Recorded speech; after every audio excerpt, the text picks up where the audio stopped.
It's the weekend board games. So goddamn hot, I feel like I'm going to die. So please ignore my portable air conditioner edition.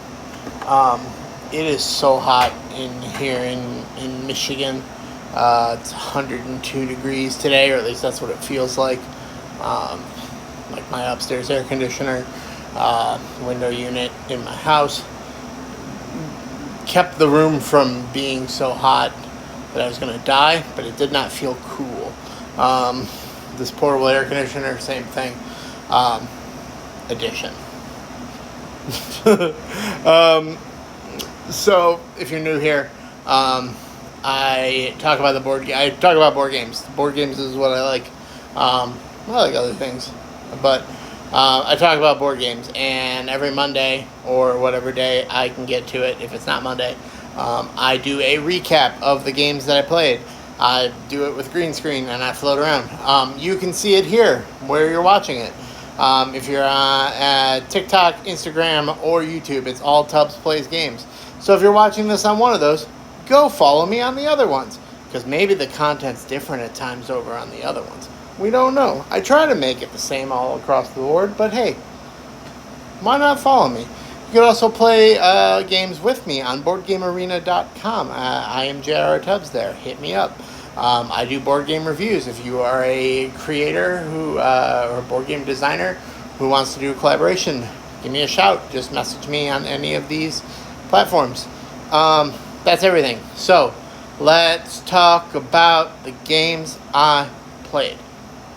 Got some good ones this week. Some real bangers this week. Here's what we got. We start with the Monday night game. The Monday night game is my son and I, sometimes my wife as well, playing a game after dinner on Monday, because we try not to turn on our TV after dinner until the boys in bed. Gets them all crazy. So we try to play a board game. We played Doomlings. This boy is obsessed with Doomlings, and I'm not gonna lie, I'm digging on Doomlings too.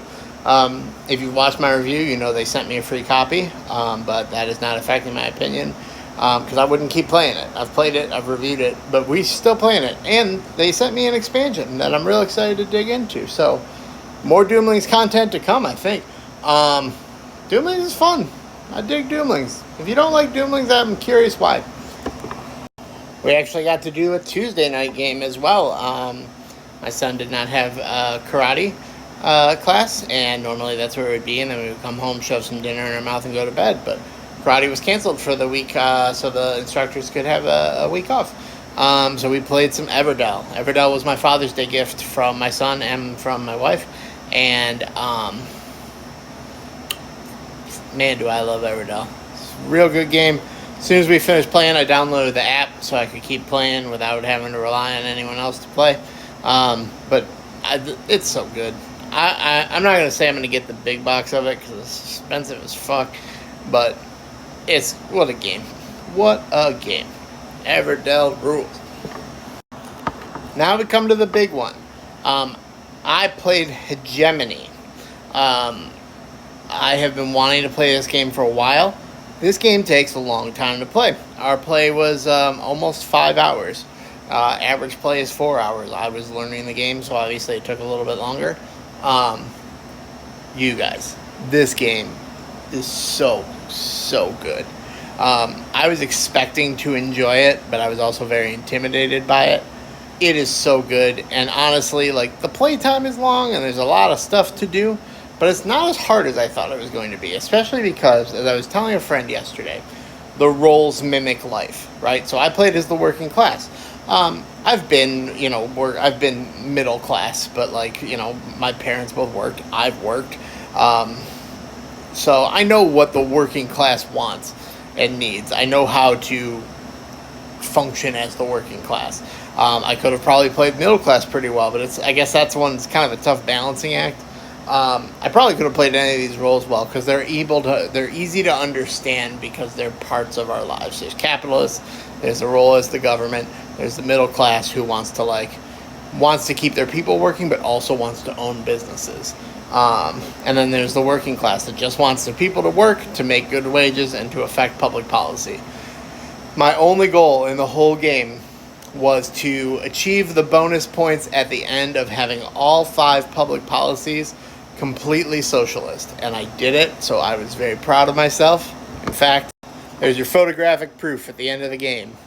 We were paying high taxes, we had free healthcare, we had free education, lots of state-owned businesses, and socialism all over the place. This game ruled. I wish it didn't take so long to play because I would like to play it all the time. Then we came to Sunday, our board game meetup day. We started off with Tacta, which I have been wanting to play for a long time. It's been out for a couple months, I think. But I've been wanting to play it since I saw it. It's incredible. This was our final table state, like when the game was about to end. If you can't tell from playing, you have these cards that have shapes on them. The cards are all the same shape, but they have different shapes within them with white dots. And you have to lay your card over top of another card so that you don't cross certain boundaries, so that your shape matches where you're laying it, and you're trying to cover your other opponent's dots. This was a 7 or 8 player game. I don't recall exactly. It was a bitch to score because you have to go through and count all your dots at the end. But that is my only complaint about that game, and honestly, it's a minor one. I'm getting a copy of this game as soon as I see it. After Tacta, we played Alliterati, which was a little cooperative word game where players are kind of working together to build words to meet certain different conditions. The theming of it was really cool. Is this whole shadow cabal that is trying to eliminate books from the world, and we are the librarians trying to preserve them. In college, I wrote a play that is kind of similar to this. I wrote 12 pages of a play similar to this. So I was kind of into it for that reason. It was super fun. I don't normally enjoy word games only because I'm not good at them, but I'm always open to playing them. And this one was a winner. Then we played Crafting the Cosmos, which is a resource management game. It's got some track pushing. It's got some, you're placing stars around nebula to give them the proper elements to convert. Lots of different things to do. This game was so cool. Somebody brought it back from Origins. They came from Origins, got home, stopped by our meetup, and we played this game. And I'm so glad they did. I really dug it. Hoping to play it again because now I know how to play it. Played a little Fantasy Realms, which has been a big hit in my group. There's 5 or 6 copies bouncing around. I think it gets played at least once a meetup. Fantasy Realms is so good because literally, if you can do math, anyone can play it. You just kind of keep track of your hand, and the cards trigger off each other. It's great. And we finished the night off with Alibis. I brought Alibis. I've played it once with my kiddo. He loves it. He's actually pretty good at it. But I wanted to try it with some adults, and it fucking rules. I dig it a lot more now that I've played with a bigger group and adults. I dig it a whole lot. And that right there is everything I played this week. This coming week, I'm going to be traveling.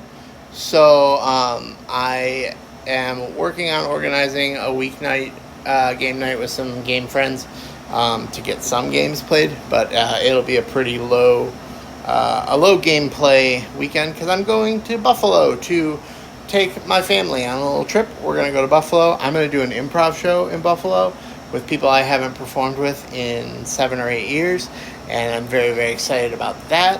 It's going to be my son's first chance to see me do this improv that I used to really love. So, yeah, more to come throughout the week. We'll see you then.